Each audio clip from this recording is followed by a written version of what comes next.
aiming us toward the special importance and greatness of the moment. The words of Rabash most precisely focus us, and here we are with the words of Araf. We're looking at our group as a special commando unit ready to fight the separating forces just like that. That's how the tens who prepared this felt. Moscow 2 and Mark 17. That's how we felt. Good morning, friends. We are in a historic moment.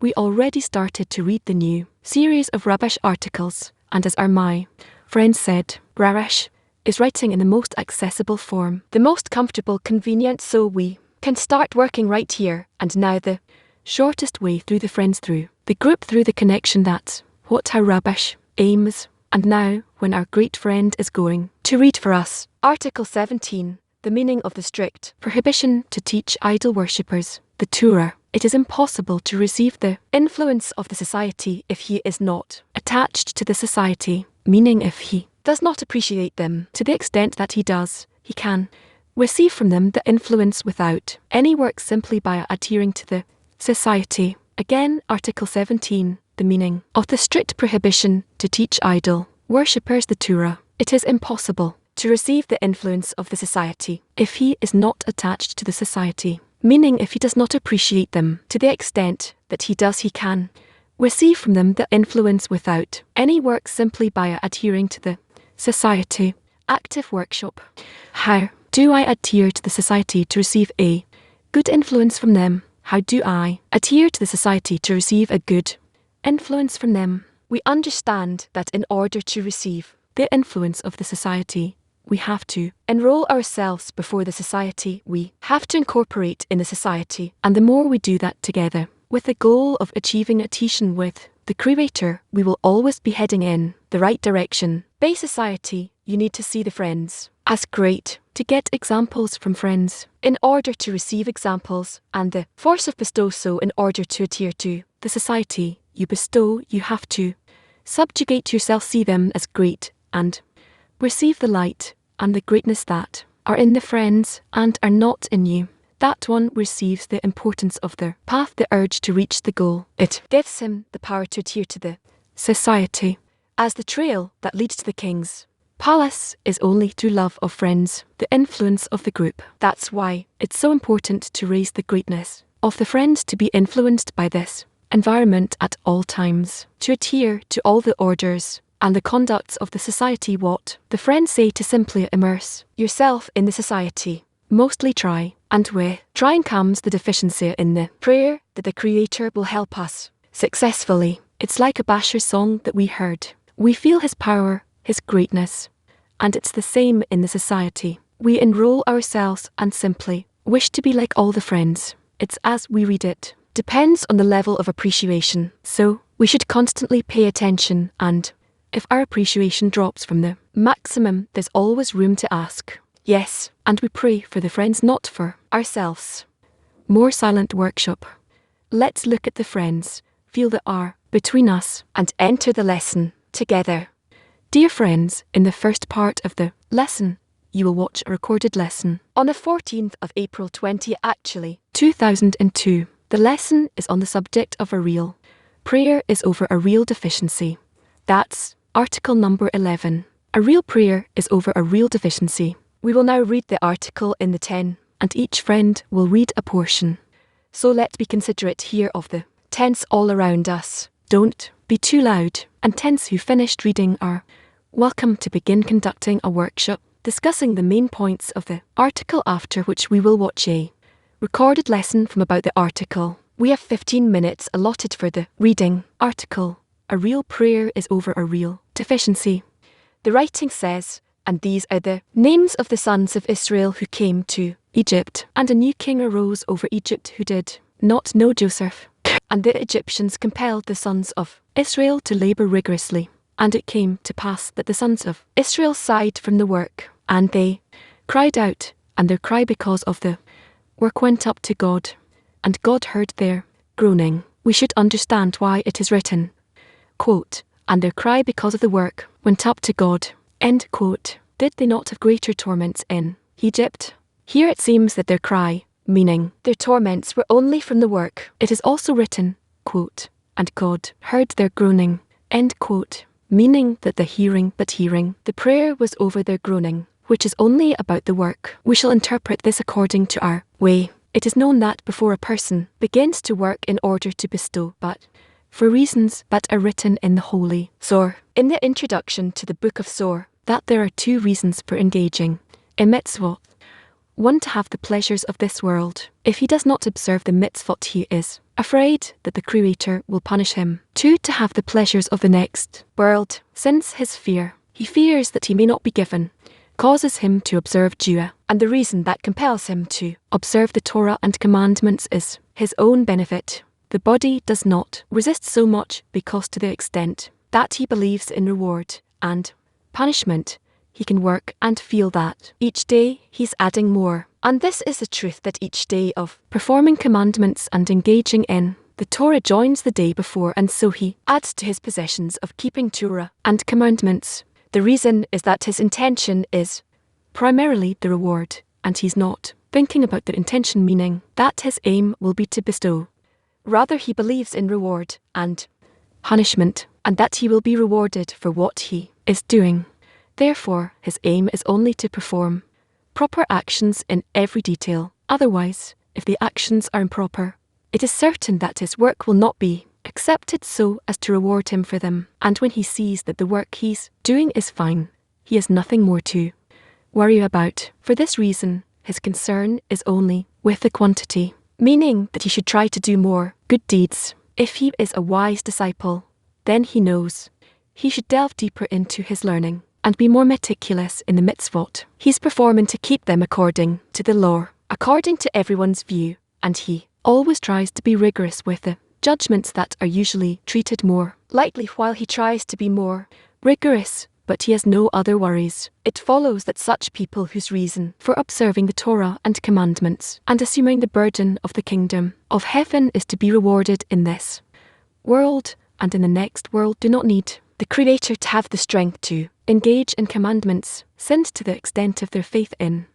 reward and punishment, the body allows them to keep each according to his degree. This is not so with people who want to do the holy work in order to bestow without any reward, and want to observe the Torah and commandments because of the greatness of the Creator, and it is a great privilege for them to be allowed to serve the King as it is written in the above-mentioned Holy Zohar.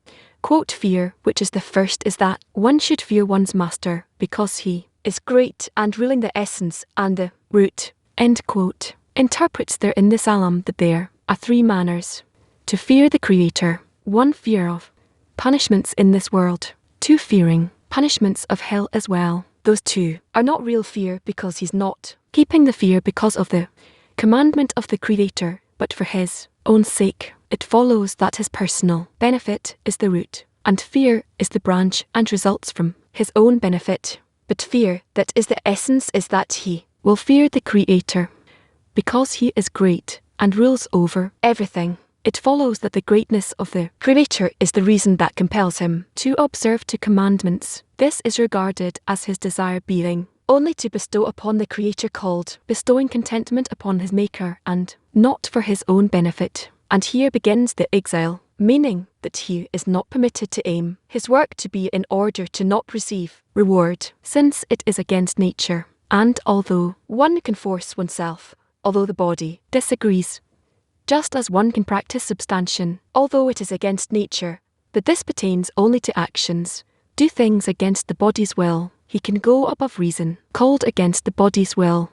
However, he cannot go against his feeling and intellect, meaning to say that he feels otherwise than he does. For example, if a person is cold or hot, he cannot say that his feeling is untrue and force himself to say that he understands otherwise than what his mind does, or that he feels otherwise than what he is feeling. His only option is to say what he sees. It follows that when one wants to keep and in order to bestow upon the Creator, is the nature of the body not to move at all unless it sees that it will have some reward. Thus he has no way to work for the Creator and not for his own benefit. And here begins the exile, meaning the torments, whereas much as he works he sees no progress. For example, if he's 20 years old, he can say that he has acquired the possessions of 20 years of engagement in Torah and commandments. On the other hand, he can say that he has been keeping Torah and commandments for 20 years,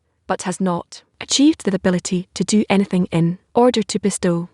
Rather, everything is built on the basis of self-love. It follows that all the torments and pains he suffers are because he cannot work for the Creator. He wants to work in order to bestow, but the body is enslaved to the shells and does not let him have this aim. At that time he cries out to the Creator to help him because he sees that he is in exile among the Kepot, the shells. They govern him, and he sees no way that he will be able to emerge from their control. It follows that at that time his prayer is regarded as a real prayer because he cannot come out from this exile, as it is written, quote, "And he brought Israel out from their midst, for his mercy is forever," end quote.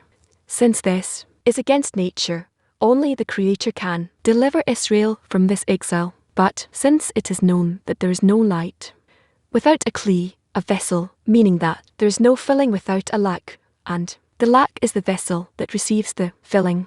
For this reason, before one enters exile, meaning if he does not see that he cannot deliver himself from the exile by himself, it cannot be said that he should be brought out. This is so because although he cries, "Get me out of the state I'm in," it is not a real prayer, because how does he know that he cannot come out by himself? Rather, this can be said precisely when he feels the exile, meaning that he will pray from the bottom of the heart. There are two conditions for praying from the bottom of the heart. One, his work must be against nature. That is, he wants to do everything only to bestow, and he wants to exit self-love. At that time it can be said that he has a lack. 2. He begins to exit self-love by himself and exerts in it, but cannot move an inch from his state. At that time he becomes needy of the Creator's help, and his prayer is real because he sees that he cannot do anything by himself. And when he cries out to the Creator to help him, he knows this from the work, as it is written, "And the children of Israel sighed from the work." This means that by working and wanting to achieve the degree of being able to bestow upon the Creator, they saw that they could not emerge from their nature. So there they prayed from the bottom of the heart. By this we will understand what we asked about the verse, quote, "And their cry because of the work went up to God," end quote. This means that the worst torments over which they cried out only over the work and not over other things. Rather, it means that they were crying out over their situation, that they could not emerge from self-love and work for the Creator. This was their exile which tormented them, but they saw that they were under their control. It follows that in the exile in Egypt, they obtained vessels, meaning a desire for the Creator to help them emerge from the exile. As we said above, there is no light without a vessel, for only when we pray a real prayer, when one sees that he cannot be saved and only the Creator can help him, this is considered a real prayer. We see that after all the efforts, people do acquire deficiency, something that's theoretical, almost philosophical, but from the work, specifically person sees that it settles in the heart, and this lack is the true desire for the Creator to help them emerge from the exile.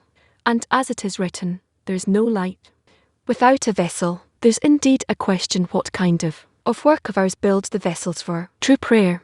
Let's continue now to the lesson with love on the article. We read an article, true prayer is over, a real prayer is over a real desire, deficiency, from the runs of the latter volume 2, page 16. What does it mean? The Creator created the world to receive, meaning the desire is from Him. This desire received filling. The filling for this will to receive is a Creator Himself.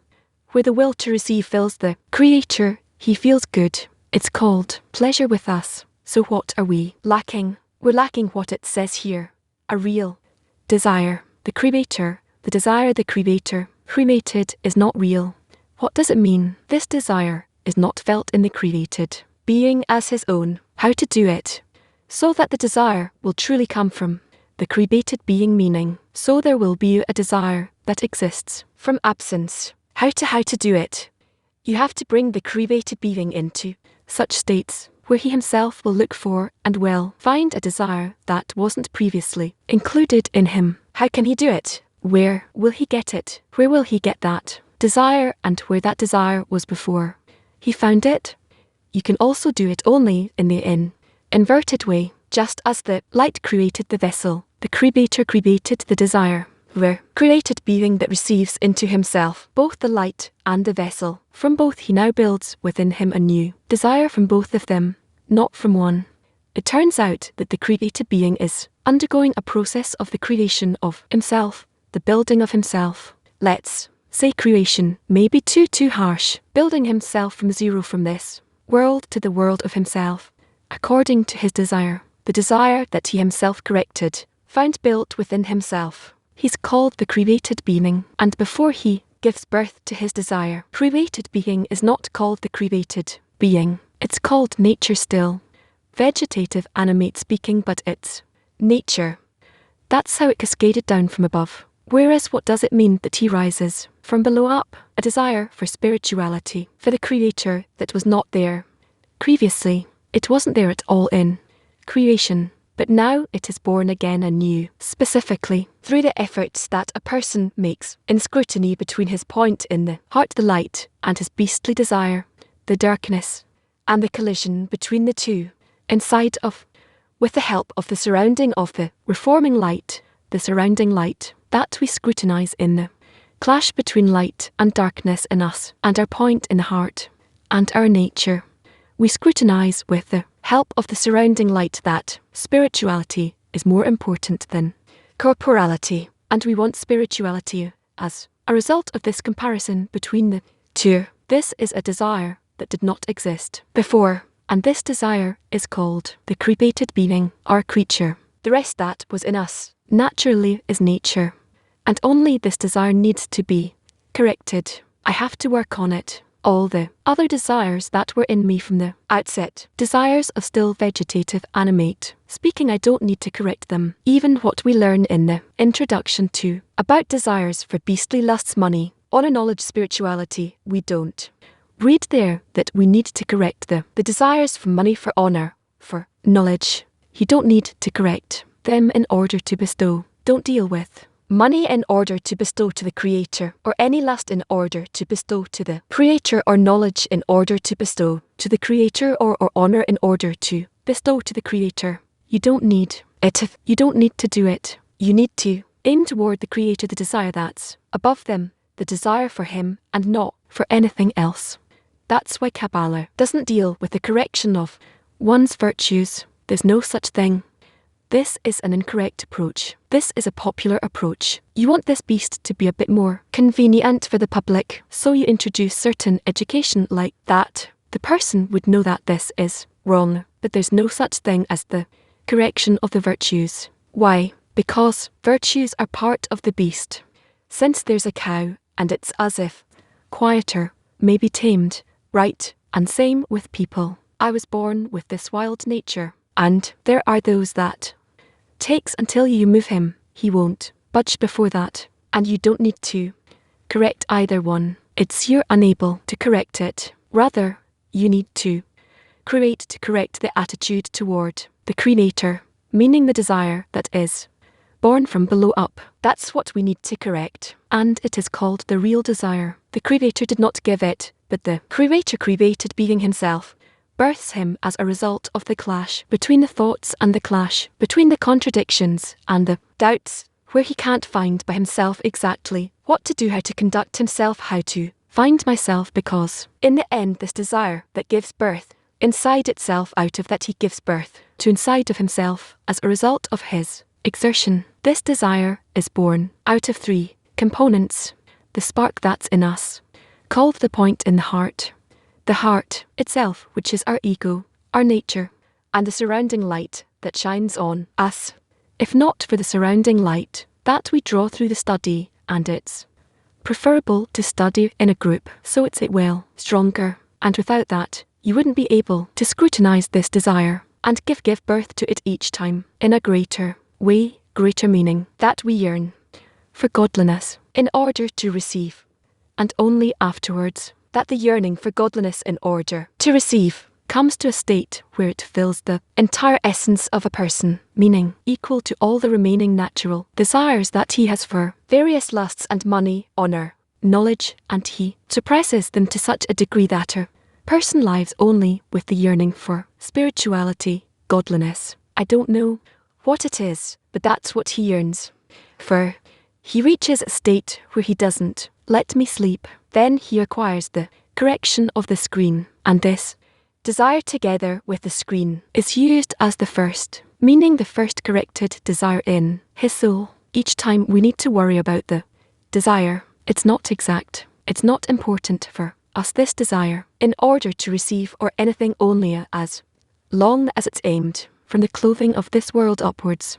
Okay, and then you will receive an answer for it. In page 17, says that he's afraid he will not receive the next world, and that's why he performs commandments and observes the Torah, and then later it says that this also is insufficient. It says that you need to want the next world to come. You said that you need to want spirituality, but here he says that it's not sufficient, and it's not. Again. In page 17 gives two reasons for one's work. One, to have pleasures in this world, and the second is to have pleasures, the pleasures of the next world. And then he says that both of them are insufficient. The pleasures of the world to come, which are above the pleasures of this world, that's also not sufficient. That's not what he should want. Let's read I don't know other questions. He talks about how when he begins to emerge from self-love he exerts himself. How can a person exert in something that he cannot grasp at all? Spirituality is something you attain differently compared to everything else. You attain in corporality. That's where it's a problem. The more developed a person is in his intellect, the more difficult it is for him to advance in spirituality. You can bring here any professor, scientist. We had many here who truly have a scientific attitude by nature for life, and they typically do not stay. They leave. Why do they leave us? Someone with good intellect. He works, he develops something. He works in developing something. What's happening to him? He's accustomed to the process that is taking place in this world, and he thinks that the same process is taking place in spirituality. The same approach, the same form of development exists in attaining something in this world, in science or in life. Also in spirituality, the same attitude, and it's an incorrect attitude. In spirituality, the attitude is opposite. We learn it. When of the upper one becomes the of the lower one, the seed has to rot in order for something new to emerge from it, and so on. Meaning, if according to my intellect I need to advance in spirituality, I need to advance, I'm sorry, that in spirituality. And the more advanced I become, the better I get. I start as an animal and as a beast. Then I study Torah and Kabbalah. I'm in a group. I speak of the beauty that's here, and I have to gradually become better and more suitable for it until I'm rewarded in reaching spirituality. I deserve it.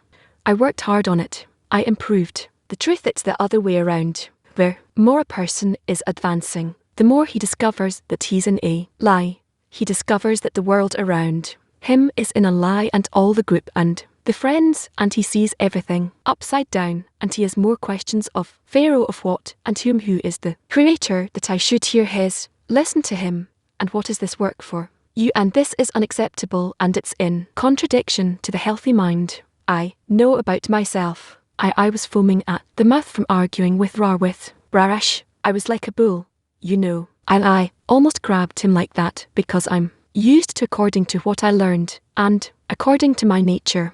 I know. Let me work. I'm willing to work. Just give me something. Let me see the tide, it's coming to me. Right, and here it's the opposite. I didn't even have examples, because when I arrived there it was a dead area completely. You know, they pray and then they leave. It was very difficult, you know. Also, these articles did not exist. They're articles he started after 5 years that I was with him. And the path of development is going in the opposite way. It's a person that in the end does not subjugate himself, cannot advance. You cannot advance with your intellect, truly. With your intellect. You cannot understand it. meaning each time you'll have a contradiction between the way you feel and the way you think each time, and there's nothing you can say to the world. Anyone who comes from the street, off the street, will tell you, look, it's not right. It's inconceivable like that, right? Because the true desire to enter spirituality has to be a real deficiency, is not simply writing desire. He's writing deficiency. The difference is that you feel that you have nothing and you're the opposite of spirituality, and you can't even understand you can feel what is the opposite, and you don't deserve it, and you are in a state of despair under the rule of your Pharaoh in the darkness of Egypt, and then you come out until the Creator exhausts you and shakes you up like that, nothing until nothing is left in you. Understand that he doesn't let you in. I said in advance, he who doesn't feel any forces, it's also natural that doesn't feel the forces. You don't know how difficult it is. Simply don't know. It's a huge favour they've done with you that you don't know what it's like, otherwise you would be all running away. But those who will walk on the path and not rely on the intellect, because the intellect is part of this world, rather, he will walk as the way they say, just do what he tells you, because it's a different nature, it's a second nature. You want to be like the Creator, you want to change your nature with his nature. This is a method. You cannot compare it according to what you're accustomed to in the nature of this world. It doesn't work. It's not the same. Measurements. You can measure and see just how much you're not able to grasp it, how much you're not able to understand what's going on, but not more than that. Even the other way around, where you think you're growing stronger and you're advancing, God willing, it's very likely that there you are a lie. So I have to continue tormenting myself in this. No, you don't have to torment yourself. I mean, I can't annul myself, my intellect, and say now I'll do what's written, cause you need to make this, you need to examine every day. Yes, you should re-examine. You'll have to re-examine it, because if you're not examine yourself and reach those conflict, those clashes between the point in the heart that comes to you from above, the spiritual nature and the entire heart, which is your corporeal nature. If you're not going to have those clashes, you will not create within you a new real desire called the soul, which is born specifically out of these contradictions. This desire, this is the real desire that is created. What is created in a person? What the Creator did not create. What we need to create by ourselves, seemingly. It's created out of the contradictions. But if you interpret them correctly, if you decipher them correctly with the surrounding light, and then each time this desire is greater and greater and greater until it occupies all of you. And instead of the desires for this nature, you'll have the desires for the second nature. Then you enter spirituality. How do I approach such a thing without bestowing in bestowing? I can't rob. Don't worry about exerting and bestow. Don't worry about it. You can think about bestow. I don't know, this is not part of us. We need to study. From the study comes the light, and it reforms us. If you're now thinking of the stall, you have to be 1,000 kilometers from here. You're crazy. You don't need to coerce yourself. Seemingly think of bestow. This is so I don't know. It's such a great form of coercion in us, so unnatural, that a person simply finds not that he finds no flavor in it, he just doesn't let him do any movement. Desires come from above, don't try to create them from within. I wish to bestow, well, say it 1,000 times. Will that help you also? Where will you say it? From the mouth? I don't know. Play a recording that will say it to you. Understand, from within ourselves we're not able to extract anything. Again, the point in the heart is from above, our general desire called the heart, from above, surrounding light from above only, the exertion. So all these three conditions will clash in us, the forces, and then true desire for spirituality will be born. So apply pressure, as they tell you. It's not for nothing. It says everything within your power to do you should do. What kind of a stupid advice, and to a stupid person, to a fool. Well, tell me what to do. I'm ready to do it. If you know, just do what you want. Only do it. How can they say this is godly wisdom, that these are the wisest people who understand and know all of nature? They know everything about the soul and everything. How can they give us such an advice? Because it's truly the correct advice. Okay, the path becomes harder. The more person invests, the harder it gets. The path doesn't have to be so hard. In truth, the more one advances, it depends on a person. How should I put it? It depends on how a person sees it. You understand? I'll tell you. I spent 4 years in the Israeli Air Force, and to this day I can hear how to get accepted to flying academy or other things like that. It's one of thousands. Why do people go for it? They go for it. It's tough. You go for it, specifically in those such units in the army where you have to sweat a lot. People go there, even today when there's no people lack morale and nothing even. Today meaning a person is not deterred by physical exertion. He's afraid that against this physical exertion, he won't be able to answer the body and tell why. Is he doing it? Ask the doctors. How much energy we spend on eating, or, excuse my language, to have sex. It's a great deal of calories that you spend. But you receive pleasure. You receive a justification what you're doing. That's why it's not considered great exertion for you. The same is here. If you can justify this work, then for you it's not work. When I tell someone that I get up at 3 in the morning, the person on the outside looks at me as if like what happened? You understand, and you see that nevertheless people do get up at that time. They have a certain justification for it. They receive something, either to be part of the sheep or to be in a different level called men. So it's not a problem of difficulty. It's a matter of uniting the answer with the difficulty. What am I telling myself?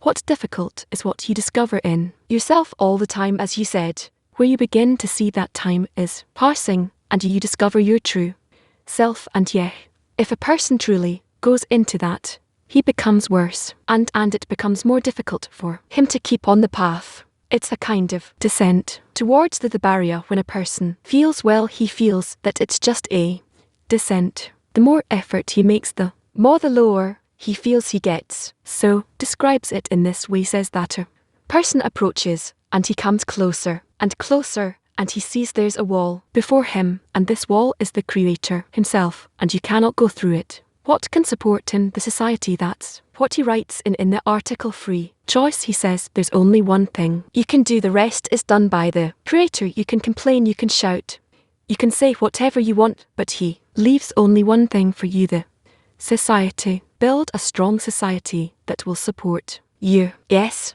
no. There's no other choice.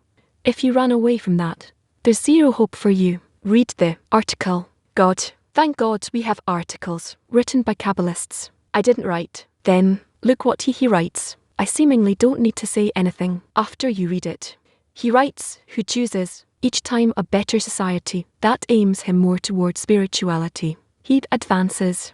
So every moment I have to worry not about myself but about the society I'm in, or where is there a society that's closer to spirituality that I could enter. That's the only thing I need to worry about. Constantly look around me. Is it better next to him, next to them, maybe next to them, maybe here? That's the only thing I need to see. Only that how will I strengthen the society so it will be as much as possible. Also both eating in order to reach spirituality, jumping, studying, arranging something, making corrections here. It doesn't matter. Ultimately, in order to reach spirituality, I want to be with them as much as possible with them. So then this way I advance. This is the only thing he writes, that we have the only thing. That's why anyone who tells me that what society or commune forget about it, either study something else but the society. There are such people. I have nothing to answer to that person. I guess he can't hear for the time being, and that's it. How can a person strengthen the society if the group is in a state of descent? The group can be in ascent, in a descent, or in an ascent. Doesn't matter. The fact that it's in a descent could be an even better state, more real compared to ascent. In the ascent, you're lying to yourself as if you have something. They give you a drop of sweetness from above, and I'm like a baby that calms himself down. But in a descent, you don't calm yourself down. You see who you are. Relative to spirituality, you feel yourself bad. That's what you're calling a descent. What say? Descent may be as a result of the descent. You reach a state of state where you invest less, a state where you invest less, right, at ease. Feelings come at a state of descent, but now is the time to invest. It's not the time to say, okay, now I'm descending. You can't say it in the descent. You can't invest. Don't say it. It's not hard. It's impossible. How does the society help? In a descent, when you disconnect your intellect, you're typically very smart, but you do what they do and then you ascend. Even when they're in a descent, you are going up. No choice here. I'm saying it several times already. We wish to build a great society because Cab is right that this thing has to spread all over the world. So I'm going to do what they're saying. The stronger the society is, and when it spreads out in among millions, it's okay. It's fine on the one hand. On the other hand, the closer the society, the stronger it is, better it is. Meaning, there's expansion in, across, which is general providence, and there are strong, small groups where each one inside this group can jump up. That's private providence, and there's a contradiction between the two. And I also feel it like, on the one hand we go in, we wish to restrict ourselves, close ourselves off, move to an isolated place, seemingly isolated. Yeah. On the other hand, we have to open ourselves up to the whole world. There's a seeming contradiction between the two things.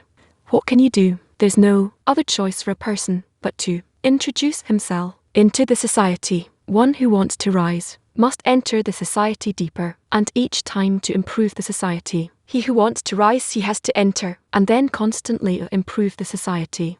You can't switch it. You know today. You're here tomorrow among these, then among it. Heapers, then you go spend some times with vegans, then the greens, then the blues. I don't know, when you come you understand. You only talk about the society you're more or less it's aimed toward the goal, and you make it even more directed to your exertion, and only the society, meaning if you work on yourself, there's nothing to work on according to he explains it. We have the foundation, the essence, the lore, that develops the essence, and the spiritual, the surrounding conditions, and the laws by which they develop.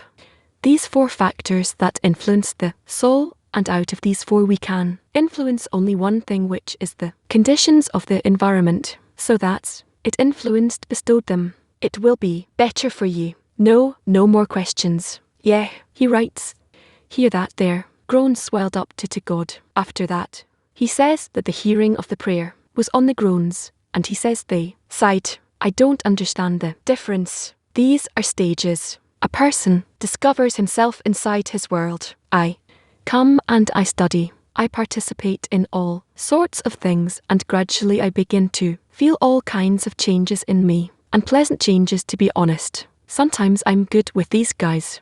Sometimes I cannot stand them. Sometimes the path is attractive. Sometimes I see that it's bland and nothing will come out of it. From all these clashes, I have all kinds of questions, all kinds of things. Eventually I have to reach a state. Was written in the story of Passover, and the people, the sons of Israel, grown from the work. Aside from the work, meaning, you see that the truth, advancing in truth, when a person sees himself yearning more for spirituality, and he sees more that it's not coming, and that he can never attain spirituality, these two extreme ends, you understand how difficult it is. It's hard. Tolerate it. We are running away from feeling this contradiction between those things all the time, because you can't truly be between these two things. They're too much, too painful, but breaking into spirituality. After a person feels, and the sons of Israel sighed from the world, I have no hope for spirituality, but doesn't mean I have no hope. I want it, only this spirituality, and I have no hope for it. Student. So when he says that they sighed, in the end from below up, it comes after that is the true lack. And then that prayer, meaning that lack, the Creator hears it. What does it mean? He hears it. It's a lack that can be fulfilled. We need to grow the lack to a degree where it's above our world. With it, we can then break through the barrier and emerge into spirituality. The lack for spirituality has to be greater than all of our lacks for corporality. So it's not from this world actually. It's a lack that is gradually woven in the person me I gather it.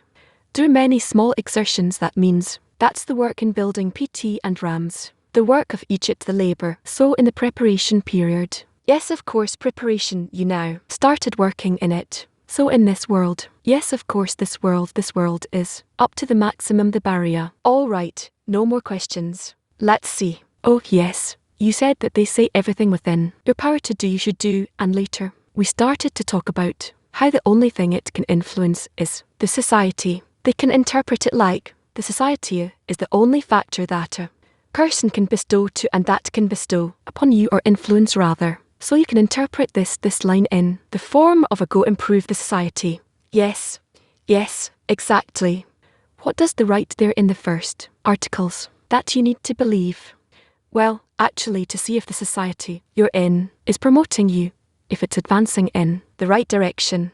And after that, you need to bestow upon the society. And after bestowing upon the society, you also need to lower your head and receive from the society. There is work here.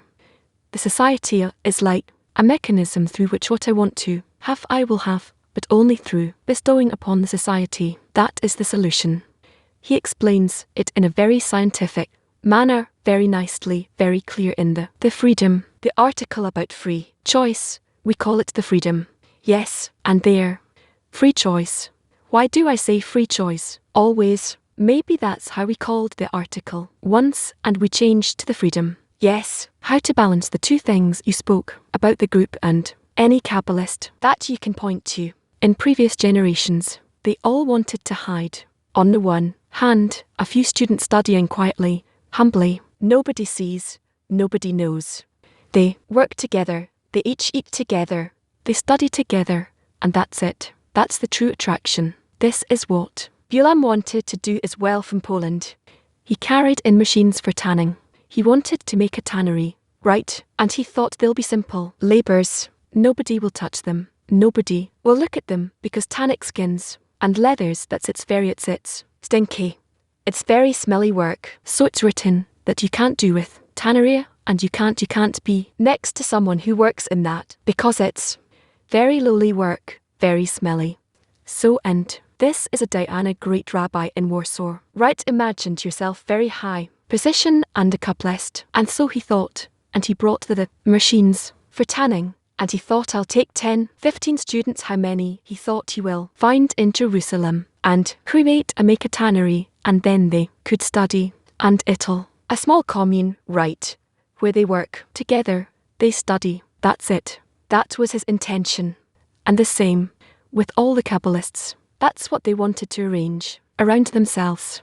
It's natural for people through this study to look for how to connect together more and more the study itself. If you're aiming for the Creator, you have to all connect together, emotionally, as well physically, so to speak together, to the point where there were accusations made against Balaam that he's a communist and so on, because he also wrote articles about that. And then people ratted him out to the English saying that he's a communist as it was the 30s.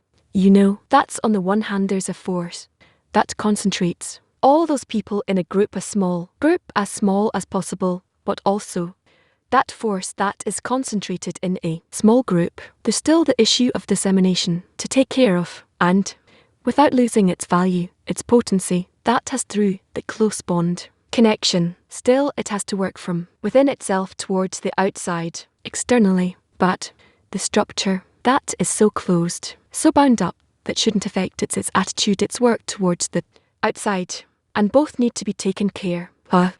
But also you need to make sure that those people can't be on the inside, right? If they should remain outside. There are people who can't do such intense work in the group. They're incapable of it. They can't give up things. They can't make concessions. Then they should be still connected to the society, more in a more peripheral manner. Balaam, he had his room, where he had a few actual Kabbalists, students. The first they came from Russia, Poland, or rather he's talking about the Balancho, and then he raised Kabbalists, let's say 30, and to the general population he gave them something different and external. an external way to resemble the Kabbalists. You wear this special clothing, these special garments, you hold this kind of meal with the others and raise the toast. These things which didn't exist before.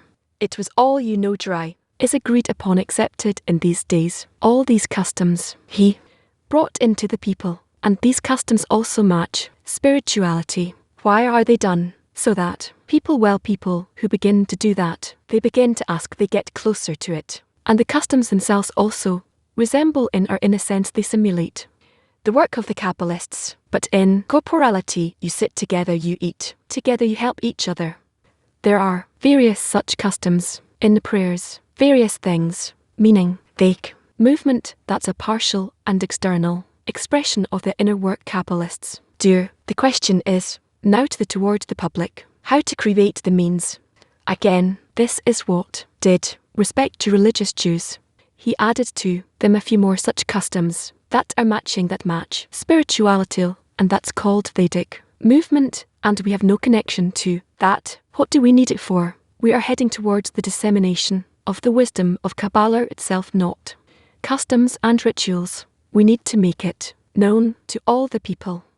We need to make the wisdom of Kabbalah known. Kabbalists write that in our times each one must, as we learned in the introduction to the Trio of Life of the Right, he writes that we must open seminaries so that this wisdom will erupt and break through and fill all the streets, and that's what he writes. So if he says that we must then accept it as a command, that's it. It's not just him saying, of course.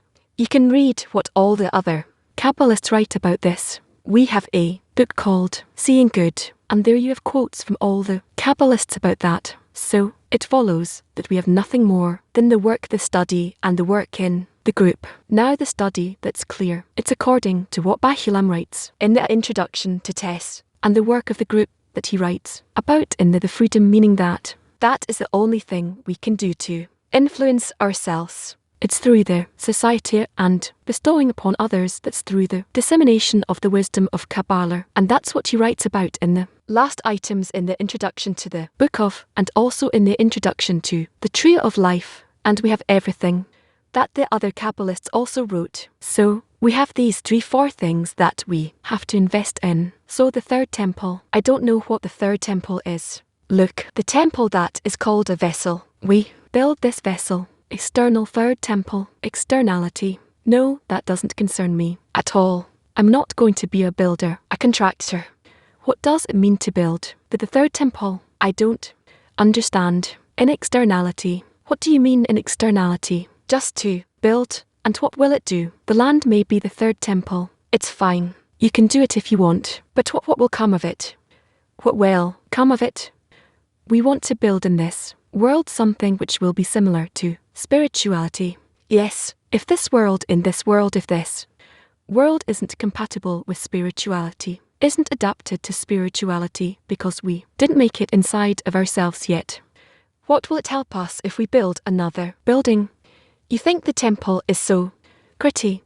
What's so pretty here? You see, it's a very simple construction. Very, very simple. A wall, a few walls, a few pillars, a bit of this above, a bit of this below, a table. Very simple matters. I have this disc where you have a disc with a depiction of the temple, which is actually pretty accurate. The depiction, there's nothing to it. What do you want to do with it? You can make a museum and bring tourists. Today, they won't come. So there's nothing to build it for. Why will you do it? Just tell me. See, the temple that you will build, there won't be any spiritual power. Is the same as Eller is standing there. You'll have a different building which you'll call the temple, and maybe you want to collect some money. Make some money, right? I know you. Yeah, they'll give money for that. Can there be a state where someone feeds? The group bestows to it, let's say, incorrectly, and it perceives back from it an incorrect picture. Can there be a state where someone is mistaken and how it bestows to it? Yes, of course, a group that doesn't have a head above it, a leader cannot advance. In general, spirituality as a whole is built in a very clearly defined pyramid. It's completely opposite to democracy. There's no democracy. Democracy is just, the sheep, where they all have their all on the same level. Nobody is especially prominent. Nobody sticks out. Simple. There's no direction. There's nothing. So you can see sometimes I shout and sometimes look. On the one hand it's not good, but on the other, I don't think it is possible in any other way. A group cannot exist, and the world cannot exist if there's in every element of it, if there's no someone deciding, someone making the decisions, any individual, any small group or larger group, society or a nation, it cannot be otherwise. And you need to really decide forcefully, because what does it mean to decide, to determine? It means that there are people under you who don't understand and don't agree and don't want by nature.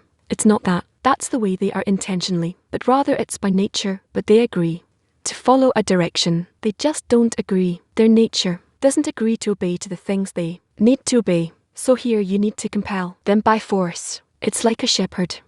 What does he do? So there's no choice. That's how the Creator acts with us. And the group also must have a head, and sometimes through very inconsiderate, unpleasant pressure. Brutal sometimes. That's usually how it works. There's an example from spirituality for this. If you want different examples, well, let's do this. I'll leave here for a few months and then you'll see what happens. It's impossible for it to be sustained. That's how the world has to be built. Any structure that isn't built accordingly cannot be sustained. And that's why in each and every group, whether you want to or not, there's a certain leader or two. Usually it has to be one. And you need to accept this as the right form, or you can have a person in charge of every specific role. Sometimes, let's see, I have no experience, but from my place, I'm judging. I see someone bestowing correctly, someone doing it incorrectly. Question it. Can I even do it? Pass judgment on the leader, the head of the group, or the love. No, I didn't say it on a friend in the group. No, a member, a friend in the group. That's something else. But also the leader of the group, the love. You can criticize the Creator also. You can criticize. But does it mean you can? In what way will your criticism be creative? That you'll gain from it, profit from it. There must be criticism. And Balism also tells us 23.5 hours. You work and half an hour criticism. Actual criticism. Without the left line, we see that nothing gets done. But when do you enter the left line? When do you go to conduct criticism? When do you conduct criticism on and the group? When it's certain that your criticism won't weaken you and throw you out of the group, eject you from the group, then you can really see things that you can correct. As we said, you come to the society and you have to make sure it's better. You need to fix it. Or if you don't fix it, then you at least surrender to it after your criticism. Even though you saw that it's wrong in something, nevertheless, you surrender and you continue with the group. Otherwise, you are ejected back into your beastly life. The door is always open. So meaning in spirituality, you always have two lines which contradict each other. You always have two approaches, two options. The problem is, how do you approach the scrutiny? And you must conduct the scrutiny, because from that you build the middle line, which is called Adam Human, which is called the Sharma. So this is mandatory. Nobody takes from you right to choose and your ability to criticize, but it should be in such a way where you continue to add to yourself and to the society in the right way. That's why you enter the right line. The left line you take from the left. After the criticism, you carry it back into the right, and then you return to the middle. That's the work that we need to learn.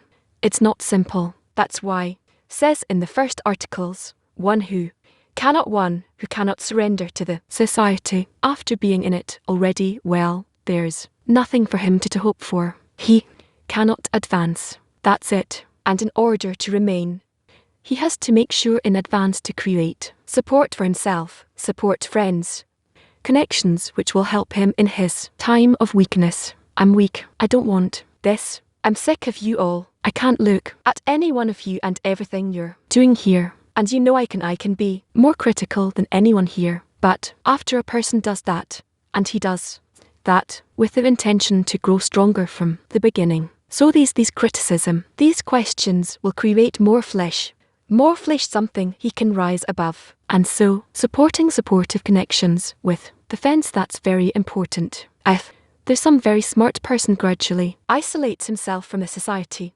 Gradually, he begins to come here not every day, and when he comes he sits in a way where he cares about nothing of it, and if you want to carry him with you a little bit, to hold his interest, he says, who are you? Am I not at least as smart as you guys? And so on, and gradually deteriorates and falls off until he has no support because nobody cares about him because he separated himself from everyone. Then he's simply, he's by himself and he's ejected.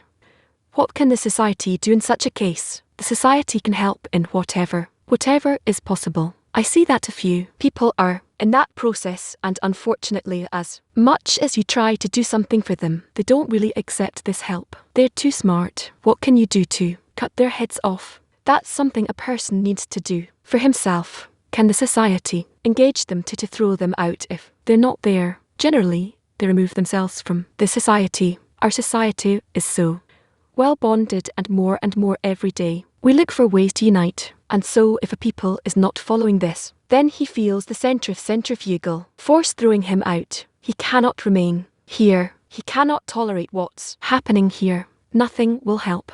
This is against the dissemination that we do. We need to balance these two things out, but there's no choice. If I want the hundreds of people sitting here to be here for another year, another 2 years, I think this is more or less how long it'll take them to cross the barrier to be above the barrier. I think we have to unite more.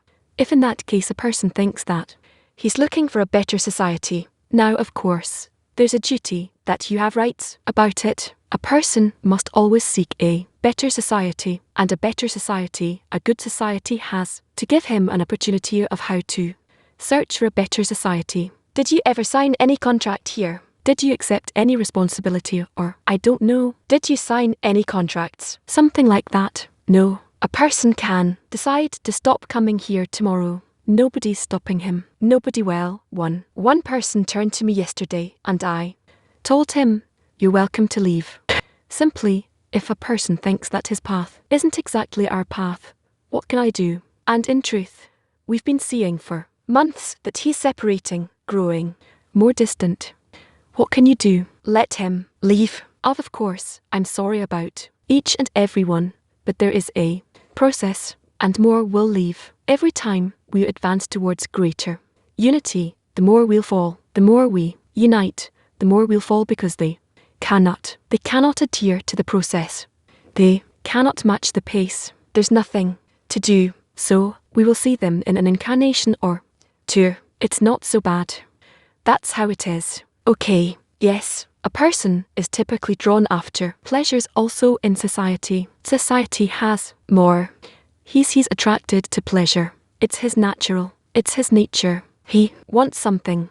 He's looking for pleasure. It's natural to search for them. Fulfillment.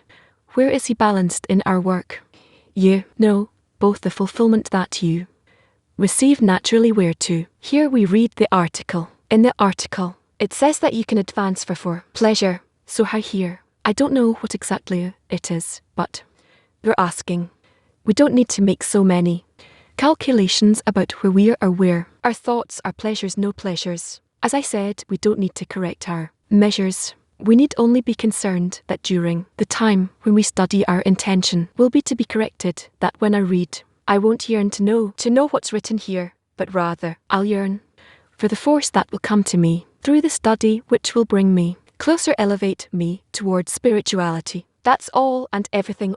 Everything else will work itself out. You don't know the formation of the soul, so as to say that now I need to want this and then to think that and then to compare these things. We don't know anything, even after we enter into spirituality. There's a very long time where you work only on Galam to correct Gal, and there also you work only in rejection, like a baby who is under the complete authority of the adult, and he gets to know the adult's taking care of him, helping him, protecting him. But you need to make a baby of yourself. That's how you need to work. You understand. The adult decides. He decides what I eat. He takes care of me. And this is also a very lengthy process. After the barrier where a person makes himself small, and greatness or adulthood where is that that's the mind, and so our mind is our enemy. Well, where are we? Before we study from test lesson with we're going to read from the study of the part. We are in the answers. 44. What are receivers? The tens of the goof are always called receivers, since the light comes to them from above downward. There are many times from above down and from below upward. What's the extent of this? The bestower is always called above, his desire to do good to his created beings. Who receives his bestow is the one who receives the bestow is called below. It turns out that the below is called below and the upper is called above. If you want to bestow, if the lower one wants to bestow, it's called from below upwards. What does it have? It's not important. It just once he has a desire, and that's good. It turns out that if the lower one wants to bestow, it's called from below upward. If he's engaged in wanting to bestow to the upper one, and he doesn't want to receive, it's called from below upward. Where he does want to receive, it's considered from above down. Hence, what a tinsfer of goof. He says, I want to receive now, the upper abundance.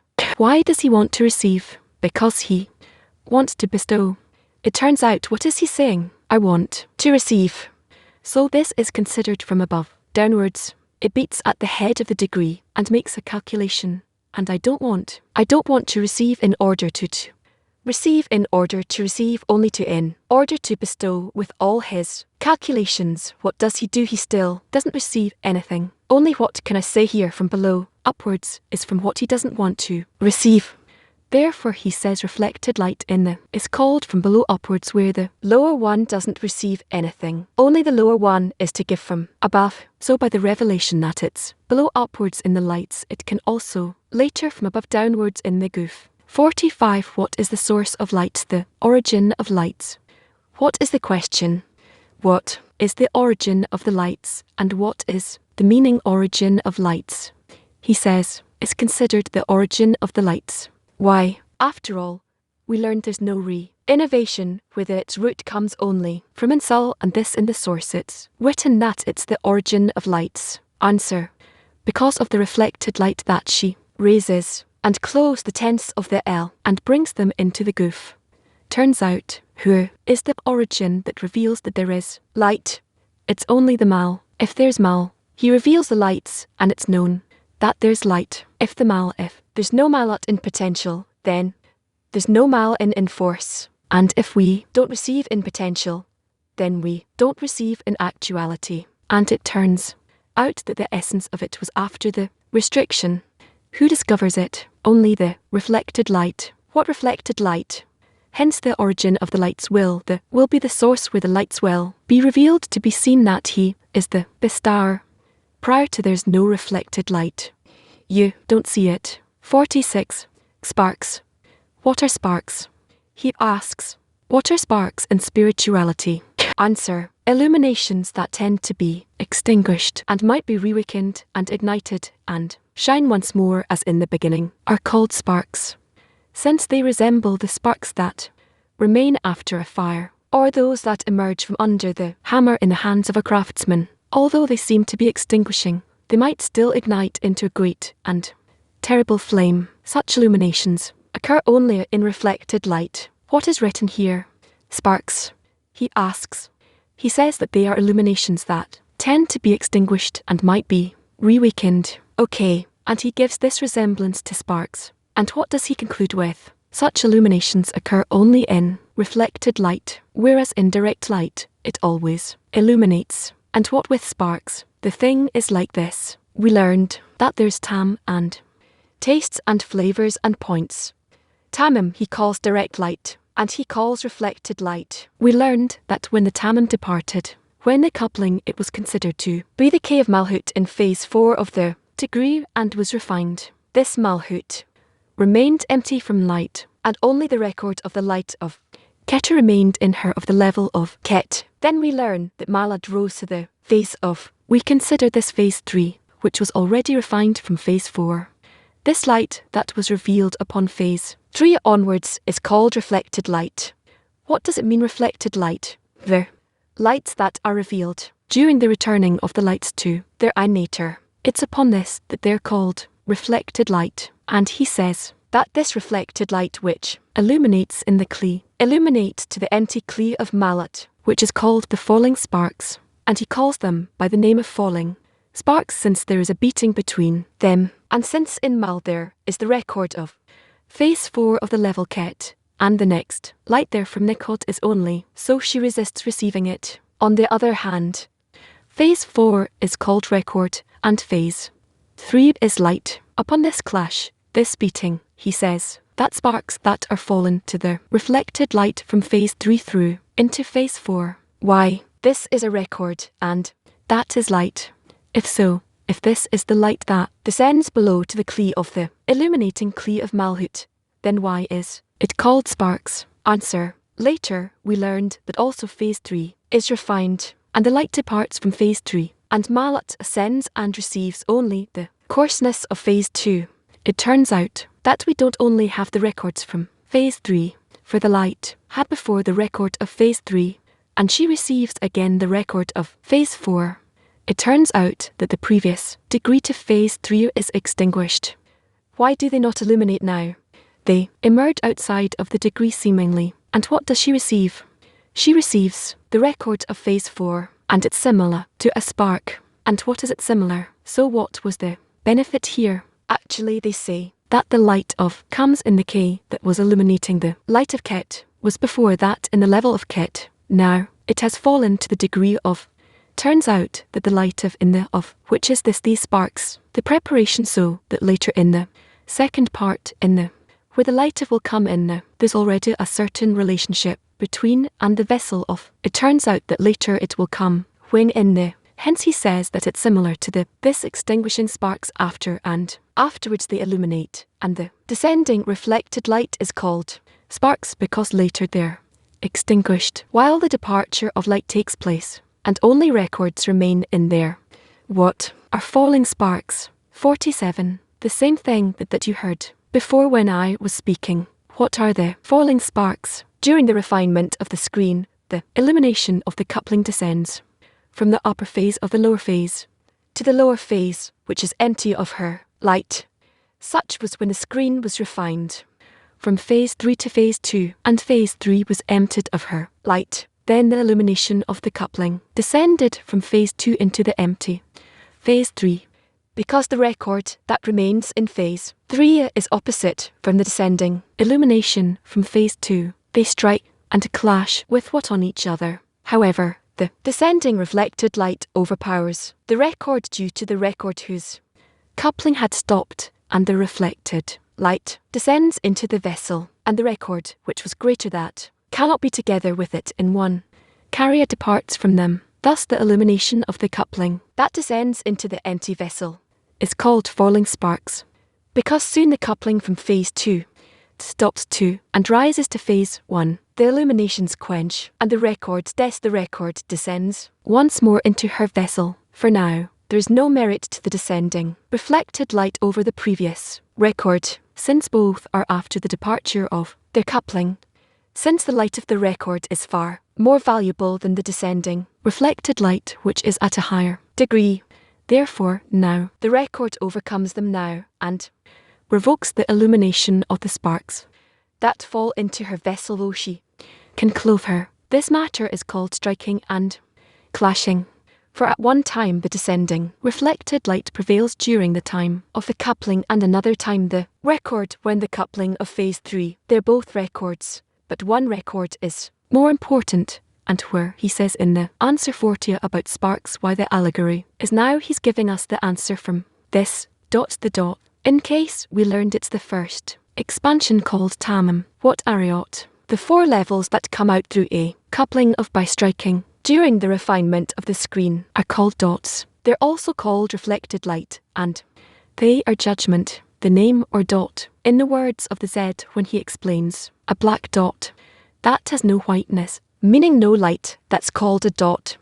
because of the point, the dot of restriction that was there. That's why, when phase 4 refined, meaning it could not make a screen on phase 4 anymore, with phase 4 is now on behalf of the restriction afterwards, and phase 3 refined to phase 2, so the point of restriction is on phase 3. That's why, now reflected light is named according to the light that shines and returns into the emanator. That's called dots. That's why every time the sermon of the restriction is revealed called judgment.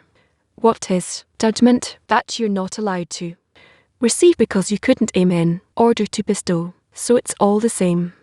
What does he say here? The intention even while they illuminate. That's its name. Question 49. What is around? If we say that there is no place. So what does around mean? Around two. So he says, each is divided into two, from the goof and above, meaning above the taboo.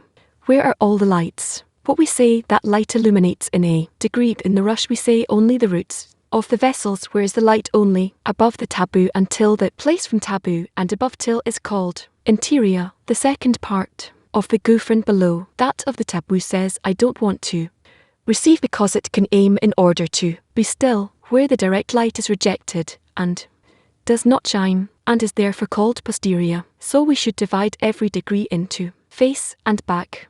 Face is where the light can shine until the taboo, and from taboo and below we call it back, or posterior. However, there's an illumination that passes from the interior, from the face side of the poo, and shines to the posterior, the back side of the poo. This man is the illumination called from around. What is around? Meaning indirect. The part of the pot from the table downward cannot receive the light in straightness, but only from around, meaning indirect, which is a special correction that will be explained in its place. We say that because it wanted equivalence of form called the light of reflected light, so the light can illuminate there, so it's written where.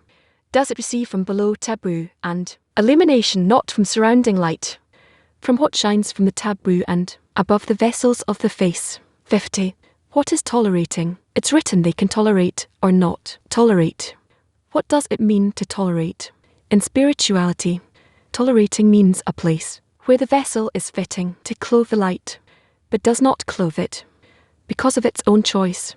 This is a very subtle matter, said only about the utensil of the where there is no actual clothing. It is unthinkable, but the vessels of the goof are more worthy of clothing the lights than the vessels of the lash, and yet there is no clothing in the, but only in the goof. This is because the reflected light of the wash does not tolerate the state of clothing, since it stands from below upward. This standing designates resistance to clothing, for it does not tolerate the clothing. 5. Prior to the existence of aim, which is called goof, the upper leg could not clothe any vessel. That's because the vessels could not tolerate it, and the light did not clothe the light of the vessel and the rush of the degree. We're going to move to the next part of the lesson. Shalom, shalom. Hello friends, hello world, and I are in great inspiration from everything we went through in this lesson. I don't know if they hypnotized me, and from whoever was here said it's amazing. Wow, and how focused is and how special and how much forces are in those lessons. Today we're going to learn about responsibility, learning about our responsibility in the group, our spiritual responsibility, our responsibility for the friends. There's much things to be responsible for, especially when we see lessons of over 20 years with love and we see the situation we're in. We see how our responsibility is growing from day to day. And why are we learning about responsibility? We understand that our spiritual development depends on our responsibility. It's like a mother taking care of her children 24/7, constantly concerned about them. Constantly, whatever she goes through, she feels responsible, but for her, it's natural. It just happens. It develops. And we are obligated to develop this feeling of responsibility in us upon the growing will to receive from day to day. We must take upon ourselves even more, to take more responsibility from each and every moment, and that's expressed in all kinds of ways, of course, in the 10 in the group in society on the upcoming Congress, which is a moment that we want to rise on our next spiritual degree, together in the lessons, the life we're in now, that to the extent of our connection, we can really make them live lessons and not just something in the background, but something that we can really advance through. Let's enter into this lesson with Ari's guidance, and we will hear from him precisely what spiritual responsibility is and what the main conditions that are demanded of us for us to be able to realize it. So clip number 5. I feel that I am in a society, meaning our mutual responsibility has you be from being concerned about the other and not myself. So only under that condition can I be called responsible, meaning that again, as we say, the measure of love, measure of connection. Responsible means that I overcome the restriction of making myself as zero, meaning I'm not concerned of myself, but I'm concerned only of the others, and I take upon myself responsibility for the other's destiny. That's a responsibility we have to reach. That's why by this I feel that everyone is in my hands, everyone is dependent on me. I am truly responsible on everyone that I can take responsibility in my hands on everyone, and I start feeling myself like the creator according to the law of equivalence of form. That's how we reach equivalence of him, identification with him and adhesion with him only by the responsibility that we take on the general destiny of all the other individual souls. So as we heard, first of all, spiritual responsibility starts only when I begin to feel concerned with others and not for myself, and from that place I start to check how much more I'm engaged in myself and how many actions I'm willing to do now that are actually for the sake of others and not for the sake of myself. I start to see how I invert this inner vector in me that wants mostly just to pull to me. But no, I want the opposite. I want to see how I can take my strength, my inner desire, and to realize it, implement it upon the friends. And here starts the place where a person starts to feel his spiritual responsibility, where he wants to start seeing that he's above his inner personal calculations, above where he's checking what's happening with himself, but rather he makes himself a complete zero, and from that nullified place towards everyone to begin to operate for them within their desire. And in such a way we start to take responsibility upon the other's fate, what will be with their spirituality. And this place where I begin to start wanting to be responsible for them causes me to take their spirituality in my hands from this concern for them, from this building of all their conditions. I'm building them a system, a completely complete wrapping, so that everything they do, it's pushing them to enter into the spiritual world to the same extent that I'm willing to take upon myself this responsibility. I begin to be similar to the Creator. I begin to implement upon myself that quality of bestow, and all that I want is just to see how I'm creating a connection between the friends and the greater, to what extent I can make them into a vessel where he can dwell, where he can be adhered to them, and from that place we truly start gradually to resemble him and adhere to him. Also elaborates that responsibility isn't just a nice other connection on others. There are many people that are responsible in the world that do their work. When we speak about responsibility in the group, spiritual responsibility, that I take upon myself to be a passage for the friends to be responsible for their spirituality, to be an equivalent or form of the Creator like we are from love, and each one is obligated to do it. If he already came here, he has a point in the heart, and each and every moment point of breaking is revealed. The growing will to receive obligates me to take responsibility for my friends. My friends in the 10, just like it's written, the whole world was created for me, that I will be responsible for the friends, and through them on the whole world. Nobody here is relieved from responsibility. Everyone must be concerned about the other's spirituality, to lift their spirit, to be concerned of their intentions, to hold them. I'm here in order to hold my friends. That's why I'm here. That's why I have to be responsible for them, as love didn't really want to say in the first part, but so that's bestow, that I want to be a passage and bestow and pass the light to the friends every moment. It's not something passive, it's something active. I'm constantly demanding it, and if I don't do it, if I don't take responsibility, someone will take care of me. So I'm holding up the whole system. I'm drilling a hole in our vote, and also that speaks Let's see how this responsibility begins.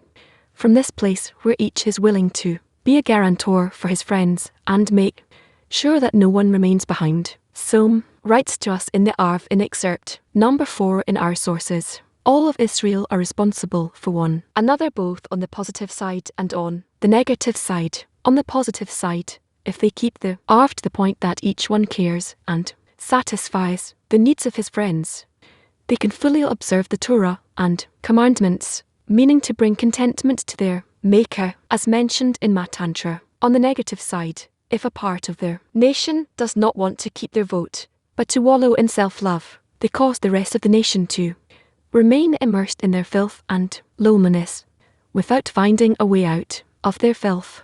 Therefore, the Tanner described the Arvut. There's two people who were on a boat. Then one of them began to drill a hole in the boat. His friend said, "Why are you drilling?"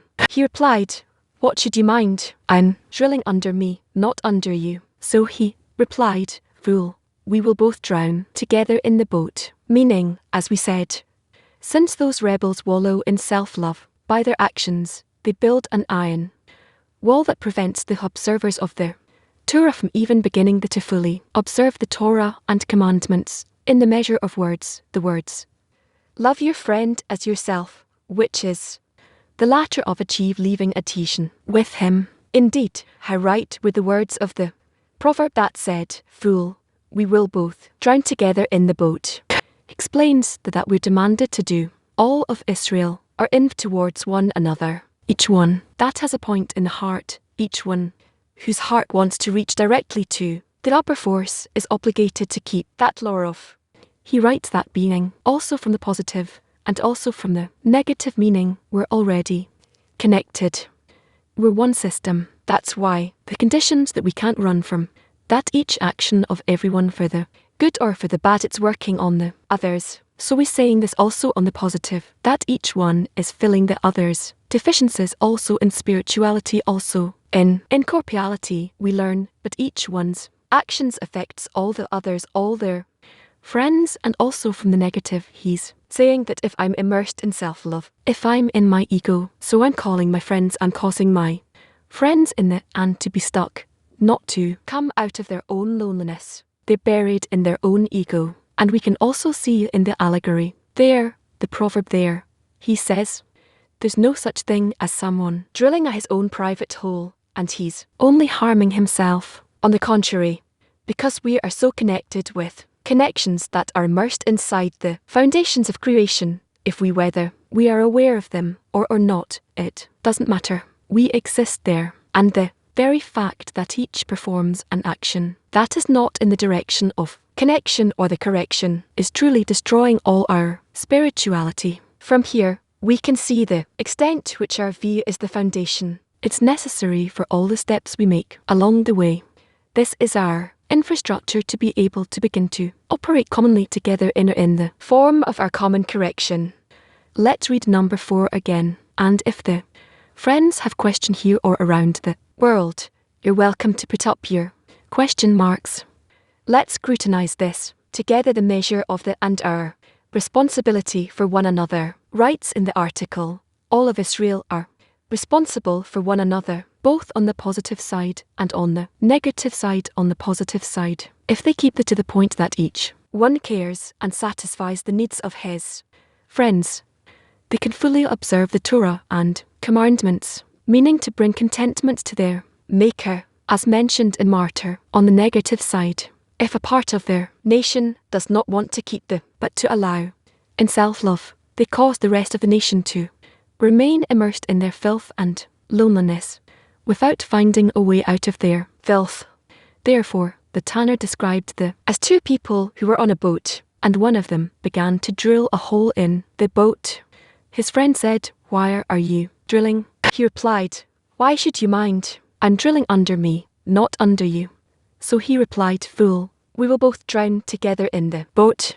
As we said, since those rebels wallow in self-love by their actions, they build an iron wall that prevents the observers of the Torah from even beginning to fully observe the Torah and in the measure of the words, "Love your friend as yourself," which is the latter for achieving attention with him. Indeed, how right were the words of the proverb that said, "Fool, we will both drown together in the boat." Our friend Jack is asking, but me too. Could we relate to the tens to a nation? Could we relate to a 10 as a nation? From what we learned throughout the years, the closest circle to a person is the 10. Then he has other circles he's in, and towards them he has to be in care also, and eventually your responsibility needs to be towards the whole world, but build it gradually. First I have to care for the 10, then I care for the group I'm in. Yes, like we are here in the group, then I care for the world, then I care for my land, and until I care for the whole world, and that's how you will find gradually until you reach the concern or the care for the nation, but the moment there will be such of course you'll be able to radiate it towards them as well. I also heard from when we studied the Nation newspaper, he said a 10 is a nation. You can see it like that and also relate to other articles when he speaks of the nation to understand that's the circle I'm working in. It's the same rules that we need to work in connection. Annulment, it's the same conditions, so we can see it that way. And also as circles get bigger and bigger, our connection expands from to the group, even the local group, to the world clee, and we expand to the whole world until we reach a state that all of humanity is 110. That's what we're aspiring to reach. More questions take place in a tent where friends are in different levels of commitment, and each is a guarantor according to his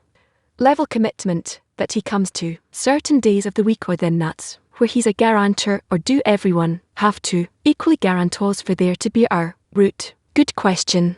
Complex. We're always dealing around has all the friends are in all the conditions and criterions. We're revolving around those criterions, but in actual, we have to do all in our forces. We don't know all the conditions, but what I see with talks of that we keep bugging him about this point is that our mind says let's make tens, that friends keep all the criterions, pioneers that do it all, but according to his mind we see that he aims us to make room for everybody, for all the friends, for every person who has a desire to give him a place, and that's very important because we're speaking about desires first of all before we judge. Every friend today I'm one way, tomorrow I'm a different way. Friends go through all states between them. So could we really reach in the 10? I think so, that we can reach a state of, but it will obligate us to take responsibility on the whole, all the friends inside us, if we go all the way, really in things we heard from love. So there's no doubt that if a friend doesn't come to the lesson, he hurts the other friends. And even if a friend doesn't pay mass, he hurts the other friends in the tent. Or friend isn't married. It's criteria we heard about, and they hurt the friends. You can't cover the truth that we get from the coist. You can ignore it or make us like a nice society. No, that's what the coist wrote. So to truly reach, we need everybody that in the state we're in. It's when we're still formulating as a society. These are the conditions we have right now. This is what the Creator is showing us. We have to work with it and do everything in our powers. It's not us drilling a hole. It's me. I see the hole, and the whole world was created for me. That's why I need to demand the correction that's upon me. Hello friends. About each one's commitment for the 10. And I'm worried about 2 friends that don't connect to the lessons. And they don't pay for the system, so they also can't hear the recorded lesson. But they're always with us in our meetings of the 10. So how can we relate to them in a way that they won't be insulted on one hand, but on the other hand they'll feel that they have to be here in the lesson? Should they ask for help or pay, let's say $10, at least some effort from them to cause those friends to feel this responsibility that they are working with the whole 10 without them feeling rejected. How would you recommend us to do? So first of all, your question is clear. The first advice is that whatever is connected to my tent, especially if I'm overseas and the conditions are even more complex than those who have physical conditions where he can gather with his friends daily like we have here, the first and most important thing is to consult your department heads, or the language departments, and see what they advise you to do. In addition, we have to see that friend at can or can't pay. I'm certain that on one hand, we need to judge him to the scale of merit, because there's probably a reason he can't. On the other hand, if he can't, there are ways to succeed today if he really wants. He could recommend for him to turn to help a friend or to help. But the most thing important is that no matter what should be between the friends, there shouldn't be additional strain, meaning see how you can help each and everyone feel that he's doing his 100% in his efforts towards spiritual development. If for him 100% now is to be with you once a week or in some specific meeting once every 2 weeks, then that's what he's capable, and accordingly you relate to him. Why? Because he told you friends, this is what I'm capable, I can't more than this. If a friend on his own behalf comes to you and says I want to be with you all the time, I want, I can't, I can't succeed in connection, I have difficulty, then try to help him. Is that then? But don't put pressure upon him as if you're forcing yourself upon him and he's not yet in the place where he has a state, where he's got a desire of what you're expecting him to want. Therefore, on one hand, constantly give a personal example that will compel for a friend through your examples to want to be like you. On the other hand, delicately, sensitively, with love and with warmth, see how you bring the friend closer and give him what he needs for his 100%. The friend is not mistaken, and, moreover, his actions are also the way the Creator is operating upon him. So I want to add, it's a point that keeps coming back, one of the social discussions we had a few years ago here. So, remember I said that friends that should be here, that stand all the criterions, and the other ones, what do we need them for here in society? And afterwards another friend came after the lesson with tears, and he told me he shared his state. He said, this is how you're going to give up on me. I'm your brother. That's how you relate to me. And really put me in a place that I could never see it before. And I really felt in my heart, as much as we're family, and we have a lot of brothers in this family, and each one has a place. And the Creator from billions of people, after this whole, all this pain brought someone to this place. The Creator chose him, not me. So I have to accept him and appreciate him and give him his place and his time to develop. We can't see it all, like says about the fruit that becomes ripe. Maybe it seems sour in my eyes, or I still don't see where the Creator is aiming towards. So we really have to see every friend to give him his place, to value him, to hug him, to not think from our own mind. In that lesson that the mind is our enemy. That's what disturbs us.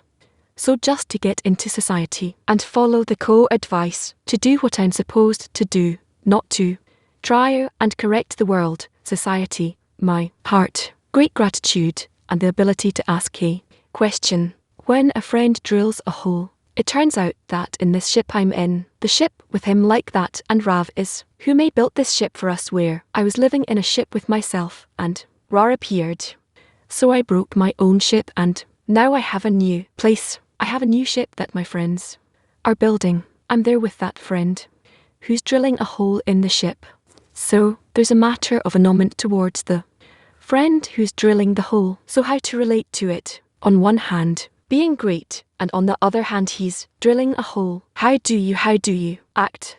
First of all, if you see a friend that you think he's drilling a hole, so always on our path are two sides you can relate to, just like you just presented in your question. On one hand, it's your responsibility to make sure that tell the friend and not remain indifferent to the friend's actions. On the contrary, to come and tell him, you're doing this, you're doing that. But to say it, if you're saying what you would say from love, from true desire, to go with him towards the goal, so the friend will feel that you're doing it from the heart, and then he'll get everything you want. Even if it's things that are supposedly the most difficult things you could say, he'll still feel the intention, the place you're saying what you're saying from. That's why you're obligated. If you saw a flaw, if you see a friend is neglecting something, you must tell him. And also you must try and help change that, because if you see the flaws, there are probably still flaws in you that you have to ask for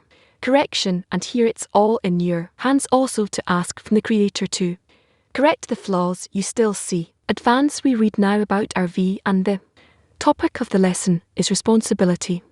We can't ignore a discussion we heard This week from Rav of discussion on the path, where Rav talked about us having to come ready to the convention to be a healthy 10, a 10 that is ready for connection that's aimed towards connection, and we're not allowed to enter this convention with some dispute, with some quarrel, with some open wound. In the 10, if there is such a thing, we must resolve it. We can't put it on the side and advance to the convention, no, because it won't help. There's in our 10 now a flaw, and it's blemishing all the 10s now, and we want to advance to all of us being united and close and tighten up all the holes that are existing in the network of connection between us. Therefore, if there's even a dispute between friends or friends are not talking, or I don't know, there's debts and whatnot, or some kind of strain, that we don't kind of want to touch it, but it's there. We're not allowed to leave it open. We're going towards a convention, a convene, meaning to connection, and here there's some problem. It won't help us. We have to reach connection, to unite them all together, and we have to come to a state where we're in prayer and recognition and a state of demand for the Creator to take care of this. We want to come by covering with love all these crimes that the Creator is creating between us. So let's do a little exercise, because we won't want to kind of awaken all the strains and hatreds between us, but let's for a moment each think for 30 seconds. Not talk, not share with others, just check oneself. Where do I feel in my that there's a point blemishing the between us, where I'm looking and I'm seeing there's a hole. Here there's someone or several guys that are drilling holes. Where do I feel that there's a point in the 10 that's harming this arvut between us? Here dispute distancing something that's stuck, and what's my responsibility towards this so that there won't be a hole in our ship on the way towards the convention? 30 seconds thought.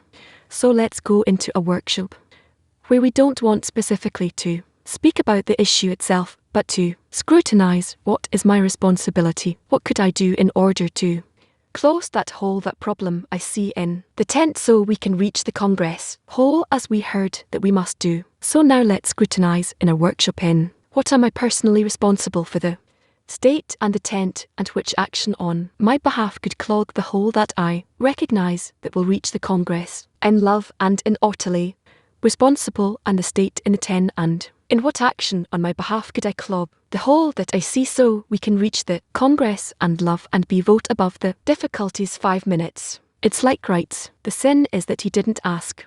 I think that's my responsibility. We're constantly upon this broken relations. Ask for correction about it, not to blur it, but to be in effort to correct it, and not leave it kind of spoiled for some time. I think that the friends want to feel valuable. That's important. It's, I need. What should I do if a friend wants to feel valuable?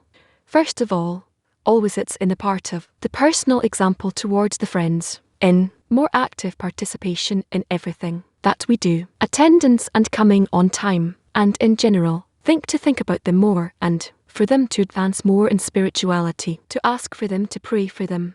I can give an example to awaken the friends, push the friends. I can correct myself, correct the friends. That's why I need to do work on myself, to judge the friends to the scale of merit, and if there any flaws. So in general, to remind the friends about the orders we decided and how we have to withstand them, and from a personal example. And once everybody does it, it's something that spreads, and we'll be able to implement it together within the 10.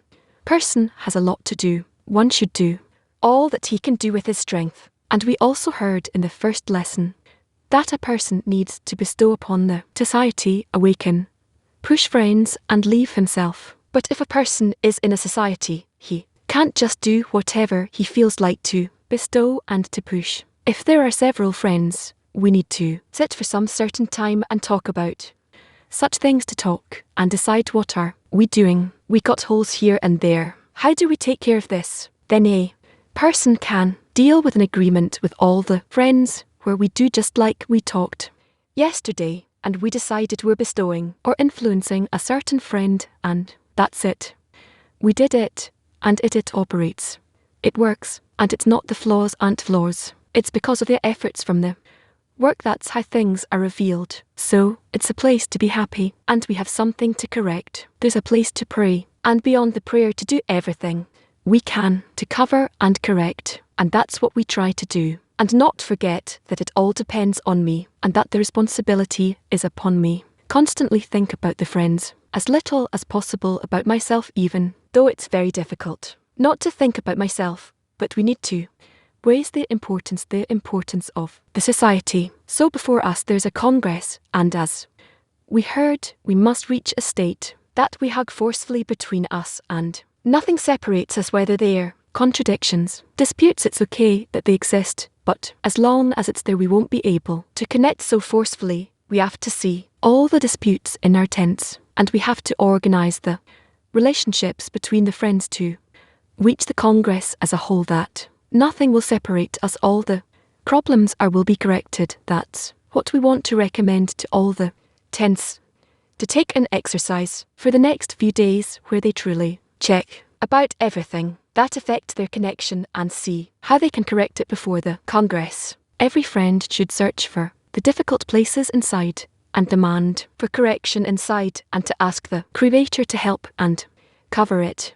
Let's conclude with a clip number 2 from Raf that will guide us towards what obligates our spiritual responsibility to develop. That's why if he wants to advance, his advancement depends 100% on as much as he takes responsibility on the others, not himself. In the corporeal life, it's on yourself. In spiritual life, advancement is as much as you responsible on the others. A person has to say the world was created for me, and he has to be concerned of the whole world in that. He's a dumb man, whoever isn't concerned about that yet, that he doesn't take upon himself to connect the general system called Adam. So he's also not an Adam, a man. Yep. What makes this spiritual obligation to develop, break out, examples from society and the light that reforms to awaken a person, envy, lust and honour, take a person out of the world, example from the environment, pressure from the environment whether positive or negative, and responsibility for the whole world. So spiritual advancement is not measured by what I demand of others, but the measure to which I take upon myself the responsibility for the spirituality of others. And I can get many examples from the friends, from the environment, to develop, to take upon myself more responsibility, to just look at my friends in the 10 and each and every friend and the world clear, and get great strength from it.